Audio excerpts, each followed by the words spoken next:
ঝুট ব্যবসার নিয়ন্ত্রণ নিতে বিভিন্ন গ্রুপের বিরোধ প্রকোপ আকার ধারণ করেছে রাজধানীর মিরপুর এলাকায়।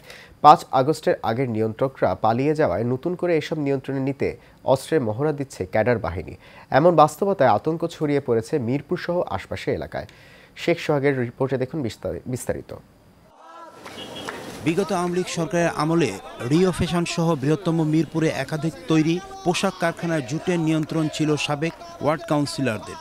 কিন্তু ৫ আগস্টের পরে জুট ব্যবসা দখলের প্রতিযোগিতা শুরু হয় ক্ষমতা ফিরে পাওয়া বিভিন্ন দলীয় ক্যাডাররা। ২ জানুয়ারি Mirpur ৭ number sector Rio Fashion Rio Design Limited jute নামন নিয়ে রাজনৈতিক দলের ২ গ্রুপের মুখোমুখি অবস্থান নেয়। এ সময় এলাকায় আতঙ্ক ছড়িয়ে পড়ে। কারখানায় প্রধান ফটকে এক পক্ষে ছোড়া ককটেলের আহত হয় স্টোর কিপার। সিসি ক্যামেরা ফুটেজে দেখা যায় আতঙ্কিত এলাকাবাসী প্রাণের ভয়ে ছুটে পালাচ্ছে।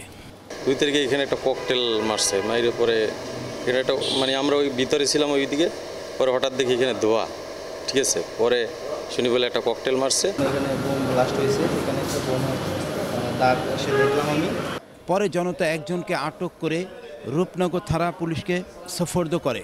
ওই এলাকার একাধিক বাসিন্দারা অভিযোগে বলেন, সন্ত্রাসীদের সাথে হাত মিলিয়ে স্থানীয় কয়েকজন নেতা চাঁদাবাজি সহ দখলের সঙ্গে জড়িয়ে পড়ছে। এর পূর্বে নিয়ন্ত্রণ করতে হাজী রজব সাহেব, তো ক্ষমতার রদ বদলের কারণে হাজী রজব সাহেব আর এখানে আসতে পারে না। তারপরে এটা কিছুদিন রাজীব সাহেব নিয়েছেন।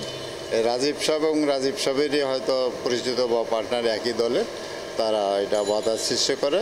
ওই জুট নিয়ে একটু ঝামেলা হয়, মাঝে সাঝে দেখি দুই গ্রুপে আসে, দুই গ্রুপে দেওয়া পাল্টা হয়। এ বিষয়ে রূপনগর থানার ভারপ্রাপ্ত কর্মকর্তা ক্যামেরার সামনে কথা বলতে রাজি হননি। তবে একজনকে গ্রেপ্তার করলেও মামলা তদন্ত সহ পরিস্থিতি নিয়ন্ত্রণে কাজ করছে বলে জানান তিনি।